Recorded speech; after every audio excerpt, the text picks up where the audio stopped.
Good morning and welcome to Peace Out, where we are all learning together to peace out. And man, I've been studying some on that. I've been thinking more on that. I've been practicing some on that. It just all takes all of that together to make it what it is and to figure out how to peace out every time something comes up, right? Had 2 or 3 things yesterday that were high on my list of, oh my goshes, what am I going to do? Right? Those kind of lists. And you know what? God just worked them out. It is amazing what happens when we just wait on him and go ahead and peace out and go, you know what, God, I know you've got me. And that's actually what we're talking about today. That's our whole thing today, is God is in the natural stuff of our lives. He uses things. We talked about yesterday, a young slave girl really had just a sentence that changed Naaman's life and changed his whole family's life, probably affected the whole nation. And all she said was, you know, there is healing out there. Right? And so it was just a natural thing, just a part of their day. And yet God used it. Well, we're going to look at another story today. And actually, we're probably going to look at 2 stories, and I'm going to have a hard time keeping this short, but we're going to do it. So you may have to listen faster, okay? Because I gotta cover 2 things today. But I want to look at the feeding of the 5,000. We think about that, and you know, here these 5,000 people, more than 5,000 people, have followed Jesus out to get spiritual food from him, right? They want to hear what he has to say, and because it's going into their spirits, it's feeding their spirits like nobody they've ever heard. None of the rabbis there were that spiritually astute that they could speak into the spirit part of them, right? And so they're following them because they're going, this is really good for my heart. This is good for my soul. I'm loving what Jesus is saying. And they didn't just come for the miracles. They came out to hear him teach, right? So it wasn't just a show. They wanted that to reap that spiritual benefit, right? And so, but here's the cool thing. Jesus wasn't just concerned with their spiritual well-being. He said, the people are hungry. We can't send them away. What are we going to do? He became focused on their natural need. That's because he doesn't just forget that we have natural needs. He doesn't just forget that we need to eat, that we need the lights on, that we need to work, that we need to eat all these things. And so he asked the disciples, and I love this. He asked the disciples, you know, he says, let's feed them. And they said 2 things. Philip said, well, it would take a small fortune to feed them, meaning he didn't have it. And then the other one said, they finally found the boy with the 5 loaves and 2 fishes. And they said, what is this? How is this going to work? How is this going to feed all these people? They probably looked at this little lunch, but I want to think a second about the mom that packed that lunch. Think about his mom. We've got a little boy here.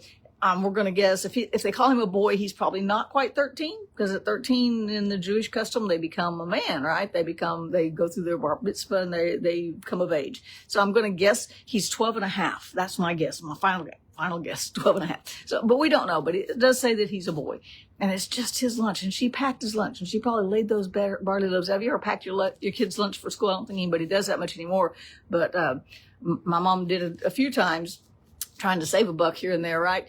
But or might pack a picnic lunch or something. But she selected 5 little barley loaves and 2 little fish that would be perfect for his lunch and take care of him for the day while he's out doing whatever the boys did back then. And she probably carefully packaged that. And maybe she prayed over it. Maybe she said, Lord, let this bless my son, protect. Maybe she prayed over her son. And I'm guessing I'm making up a whole lot of this story, right? Maybe she prayed over him, keep him safe today. Maybe she didn't know he was going to go listen to Jesus. Maybe she was there. That's an even bigger imagination there, right? Maybe she was even there. Who knows? But whatever it was, when she packed his lunch that morning, she had no idea that Jesus was going to multiply those 5 little barley loaves and 2 fishes that she planned for her son.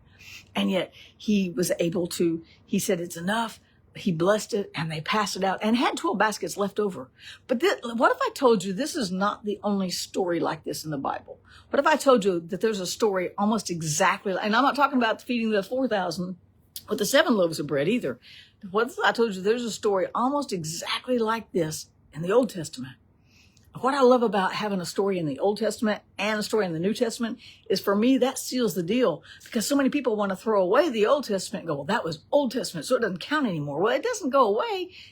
The scriptures say that Jesus didn't do away with the law, but that he fulfilled it. So it's still there. What all the healings that he did in the Old Testament, we see in the New Testament. Everything, even raising from the dead, healing of leprosy, it's all there, right? And so we have a story almost exactly like this in the Old Testament, where God did almost the exact same thing. And it is I'll lose my place here, but I might. It's in 2 Kings 4, and it's right before the story of Naaman, which we talked about yesterday, right? And it says that a man from this place, Baal something, I'm just going to call it Salisaw. I'm from Oklahoma. I can say Salisaw. I can't say all that, right? So one day, this man from Salisaw brought the man of God a sack of fresh grain and 20 loaves of barley bread made from the first grain of his harvest. That's something we don't see a lot. The giving, the offerings to the prophet, to the man of God, is not something we see as much these days, right? But he brought his first fruits and he said, give it to the prophets. And Elisha took it to his servant and said, give it to the group of prophets so they can eat. And his servant asked him almost the exact same thing the disciples asked Jesus. What is this amongst so many? How is this going to help? What is this going to do? His servant said, what? His servant exclaimed, feed 100 people with only this? You want me to put these little loaves out for 100 men, the school of prophets there? And Elisha said, give it to the group of prophets so they can eat. For the Lord says there will be plenty for all. There will even be some left over. And sure enough, it's New Living, sure enough, there was plenty for all and some left over, just as the Lord had promised. So we see the same story in the Old Testament and the New Testament, where barley loaves are involved and too many people to feed are involved. And yet God met that need with a miracle. He didn't wait for some pie in the sky moment, didn't wait for flashing lights and neon signs. Here's a miracle, here's a miracle. He was in their day to day. He was in the simple thing, just like yesterday, the young slave girl saying, hey, why don't you just go to the prophet and get healed? So that was all she did. And this is like, just feed them. And it's not going to work. My brain can't comprehend that these barley loaves can feed 100 men, or that these 5 little loaves and 2 fish can feed 5,000 people plus and have 12 basketfuls left over. But both of these just give me that calm assurance that God is in my today. He understands. Matter of fact, as at Matthew 6, it says he knows what we have need of. We don't have to worry about what to eat, what to wear. He knows we need clothes. Thank God he knows that. Thank you for knowing that. He knows we need to eat. He understands our natural needs. And this is so simple for him, but it's a wow for us, because we go, wow, you just kept breaking off those barley loaves and feeding more people and passing it out and the fish.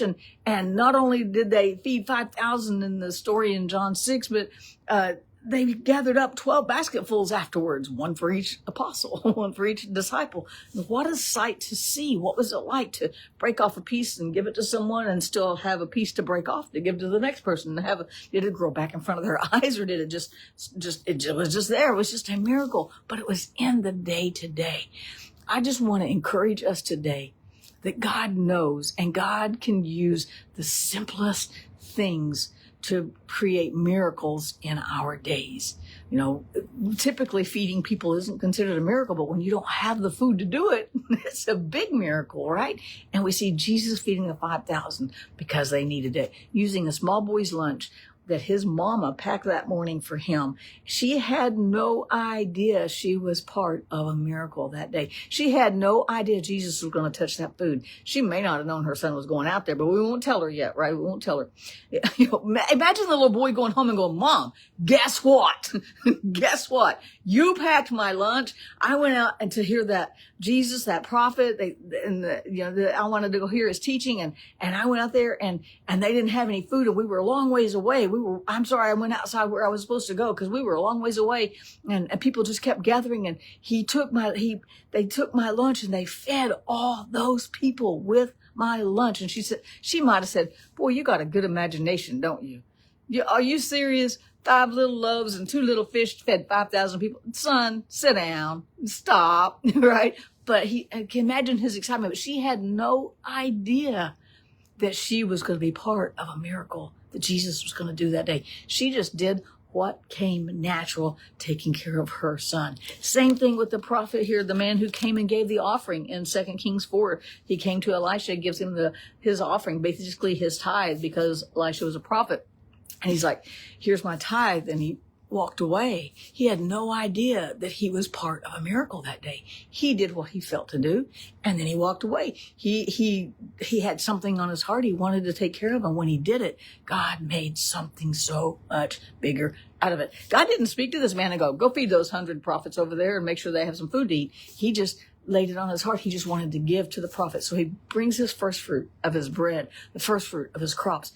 Natural thing, kind of a supernatural thing too, right? But he had no idea he was part of a miracle that day. God still does miracles, y'all. We've got the story in the Old Testament and the New Testament. There's no reason for us to stop believing that God still does miracles. You can't convince me. You're never going to convince me, because we have stories in the Old Testament, stories of the New Testament to show us the character of God, to show us the personality of God, to show us the benevolence of God, to show us the provision of God. We got to keep trusting him. And that's why we can peace out, because he's got us covered. He does care about the natural part of us too. Of course, his main concern is our soul, which is why he sent Jesus to the cross. It's why the cross exists, right? But he still loves this person, not just that soul inside of me. He loves this person. He takes care of this body. He provides for us when it's food, whether it's money, whatever it is. He takes care of us. We can trust him to take care of us today. And you just never know when you follow those little inklings and doing just your natural things that you do every single day, when you might accidentally be part of a miracle for someone else too. Isn't that an amazing thought? I think so. That's cool. That's why I'm going to peace out. I'm going to peace out today and trust God for today. You guys peace out. Have a great day. I'll see you again tomorrow.